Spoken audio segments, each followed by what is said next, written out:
সম্পদ টাকা পয়সা থাকলেই শান্তি ফিরে পাওয়া যায় না। বয়ানটি শুনুন, নিশ্চয়ই আপনাদের ভালো লাগবে। প্লিজ কন্টিনিউ নাও। এরপরে বিশ্বনবী বললেন শুয়ুউর রাখা ওয়াস্তিফাদাতুল আমওয়াল, সমাজের মধ্যে অর্থের তারল্যতা বেড়ে যাবে, মানুষগুলো ধনী হয়ে যাবে আর আল্লাহরে ভুলে যাবে। কোন ঠিক কিনা? টাকার কোনো শেষ নাই, বাড়ি গাড়ির কোনো শেষ নাই, ধন সম্পদের কোনো শেষ নাই, কিন্তু কলিজার মধ্যে আল্লাহর ভয় নাই। জোরে বলেন ঠিক কিনা? টাকা যার বেশি, চিন্তাও তার বেশি। টাকা যার বেশি, রোগও তার বেশি। কোন ঠিক কিনা? যত ধনী তত রোগ, তত শান্তি। ধনী দেখলেই ভাবার সুযোগ নাই মহা শান্তিতে আছে, বেশিরভাগ ধনীরাই অশান্তিতে আছে। যদি ধনী হয় আবার আল্লাহ জিকির করে, আমার আল্লাহর প্রশংসা করে, তারাই শান্তিতে, বাকিরা আছে অশান্তিতে। কোন ঠিক কিনা?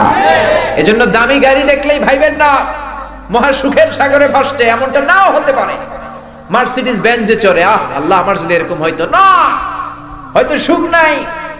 বিএমডব্লিউ তে চড়ে, Mini Cooper, Rolls Royce, McLaren, Bugatti, Porsche, Ferrari, Lamborghini, Volkswagen, কত দামি দামি ব্র্যান্ড তারা চালায়।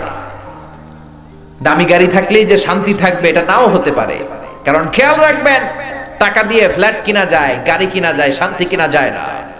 টাকা হলে বালিশ কিনা যায়, জাজিম কিনা যায়, ঘুম কিনা যায় না। জোরে কোন ঠিক কিনা? এজন্য টাকা যার বেশি, চিন্তা তার বেশি। টাকা যার বেশি, ভয় তার বেশি। টাকা যার বেশি, রোগ তার বেশি। টাকা যার বেশি, তার ঘরে অশান্তিও বেশি। কোন ঠিক কিনা? বউ, কোন বউয়ের সাথে ভালোবাসা নাই। বউ কয় আমারটা আমি খাইছি, তোরটা তুই খাইয়ালো। ডাইনিং টেবিলে দিয়ে রাখছি, তোরটা তুই খাইয়া ঘুমায় পর আমি ঘুমায় গেলাম। আছে না নাই? বিবি চলে যায় আরেকজনের হাত ধরে পরকিয়া করে। মায়া কয় আব্বা আমি হইলাম কিরণ মালা। পোলা এসে কয় ড্যাড আমি হইলাম ইয়ো ইয়ো। আমি কি? আমি হইলাম ইয়ো ইয়ো। এরপরে কিচ্ছু খাইতে পারে না। ডাক্তার কয় কিচ্ছু খাবেন না, তুই খাসি খাবি না, গরু খাবি না, ঝাল খাবি না, মুরগি খাবি না, চিংড়ি খাবি না, খালি ঘাস খাবি। ছাগলও খায়, তুইও খা। ঘাস বলতে আমি ভেজিটেবল বোঝাচ্ছি, শাক সবজি খাবেন। কিচ্ছু খেতে পারে না। কিন্তু আমার রিকশাওয়ালার কি কোনো ঝামেলা আছে নাকি? আমার কুলিওয়ালা, ঠেলাওয়ালা, দিনমজুর, টাকা নাই, পয়সা নাই, তাদের কোনো চিন্তাও নাই। নিজেও মসজিদে নামাজে যায়, ছোট্ট বাচ্চাটারও নামাজে নিয়ে যায়। আবার নামাজ পড়ে যখন ঘরের মধ্যে ফিরে দেখে বিবি নামাজের মধ্যে দাঁড়িয়ে, আবার মেয়েটাও পাশে যায় নামাজে। আসে না নাই? রিকশাওয়ালার কোনো রোগ নাই, কোনো রোগ নাই। গরু দিবেন খেয়ে সাবার, গোশত দিবেন কোপায়া ফেলবে, কয় আজকে বিয়ার দাওয়াত পাইছি, কোপায়া কোপা শামসু করে দিন। কোনো কথা নাই, যাই খায় হজম। কোনো রোগ আছে? ধনীদের ঘুম নাই, আধা ঘন্টা ঘুমের জন্য 4টা করে ট্যাবলেট খায়। কিন্তু রিকশাওয়ালার কি কোনো ট্যাবলেট খাওয়া লাগে নাকি? রিকশাওয়ালার যেইখানে রাইত সেইখানেই, যেইখানে রাইত ওইখানে। ওর মাথা বিছানায় লাগতে দেরি, ওর নাক ডাকতে দেরি হয় না। ওর নাকের ডাকের কাছে ট্রাকের ইঞ্জিনও ফেল। সুবহানাল্লাহ কইবেন না? ফজর আর সালাতু খায়রুম মিনান নাওমের আগে আমার রিকশাওয়ালা ভাইয়ের ঘুম ভাঙে না। জোরে বলেন ঠিক কিনা? এই জন্য টাকা হলেই যে শান্তিতে আছে এটা নাও হতে পারে। শান্তি দেওয়ার মালিক হলেন একজন, তিনি কে? এজন্য 1000 টাকার মালিক হওয়ার সাধ করার দরকার নাই। অল্প খান, আল কানাআতু মিনাল ইসলাম। অল্প খান, অল্প পড়েন, অল্প জমায়ে রাখেন, জান্নাতের মালিক বানায় দিবে কে? এই দেশে যত বড় বড় নেতা, টাকাও তাদের বেশি। নেতা যত বড়, পেটের ভুঁড়িটাও তত বড়। কোন ঠিক কিনা? কোলাকুলির আগে আগে পেট দিয়ে কোলাকুলি করে। দরজা ধাক্কা মারা লাগে না, পেটের ধাক্কায় দরজা খুলে যায়। রোগের কোনো শেষ নাই, টেনশনের কোনো শেষ নাই, চিন্তার কোনো শেষ নাই, দেশের জন্য কোনো মায়া নাই। কোন ঠিক কিনা?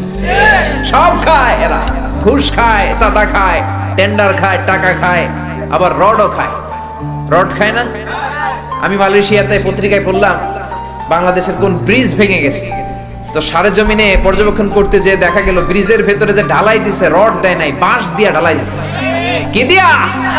তার মানে ক্ষুধা এত বেশি, রডও খেয়ে ফেলাইছে। জোরে বলেন ঠিক কিনা? খেতে খেতে রডও খায়, সিমেন্টও খায়, যা মন চায় সব খেয়ে ফেলে। জোরে বলেন ঠিক কিনা?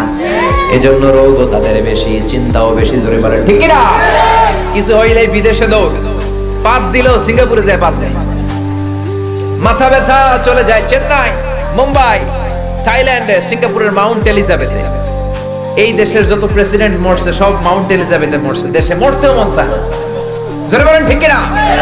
গত 2 মাস, 3 সপ্তাহ আগে আমাদের মাননীয় প্রেসিডেন্ট মহোদয় উনি গেলেন সিঙ্গাপুরের মাউন্ট এলিজাবেথে। কেন আপনারা ওখানে যাবেন? নিজের দেশের চিকিৎসা ব্যবস্থাকে উন্নত করে এখানে চিকিৎসা করাতে হবে। জোরে বলেন ঠিক কিনা? মালয়েশিয়ার মাহাথির মোহাম্মদের নাম শুনেছেন? 22 বছর মালয়েশিয়ার প্রধানমন্ত্রী ছিল। তার এমন এক রোগ হয়েছে, এনজিওগ্রাম, এনজিওপ্লাস্টি করতে হবে, হার্টে রিং বসাতে হবে, কিন্তু এই প্রযুক্তিটা, এই চিকিৎসা প্রযুক্তি মালয়েশিয়ায় নাই, আসে সিঙ্গাপুরে। ওই সময় মালয়েশিয়ার সাথে সিঙ্গাপুরের দ্বন্দ্ব, দুই দেশের ঝগড়া। চিকিৎসকরা বলল আপনি মালয়েশিয়াতে চিকিৎসা পাবেন না, বাঁচতে চাইলে সিঙ্গাপুর চলে যান, ওখানে যে হার্টের মধ্যে রিং লাগান। মাহাথির বলে না না, এখন আমি সিঙ্গাপুর যাওয়া মানে সিঙ্গাপুরে স্যালুট করে আসা। জোরে বলেন ঠিক কিনা? আমার দেশের চিকিৎসা ব্যবস্থাকে উন্নত করো, আমার মালয়েশিয়া এই প্রযুক্তি আনো, আমার দেশের মধ্যে এই উন্নত ব্যবস্থা আনো, তারপরে মালয়েশিয়ার হাসপাতালের বেডে বসে আমি রিং লাগাবো। এতদিন যদি আমি বেঁচে যাই বাঁচবো, না বাঁচলে মালয়েশিয়াতেই মরবো। জোরে কোন ঠিক কিনা? নেতা হতে হলে এমন নেতা হও, পেট ব্যথা হলে থাইল্যান্ডে দৌড় মারে। জোরে বলো ঠিক কিনা? এজন্য বেশি টাকা হলেই যে সুখ এমনটা নয়, বেশি সম্পদ হলে সুখ নাও হতে পারে। সুখ দেওয়ার মালিক একজন, তিনি কে? ভিডিওটি ভালো লাগলে লাইক এন্ড শেয়ার করতে ভুলবেন না। শেয়ার ও লাইক কমেন্ট অবশ্যই করবেন এবং আমাদের চ্যানেলটি সাবস্ক্রাইব করুন।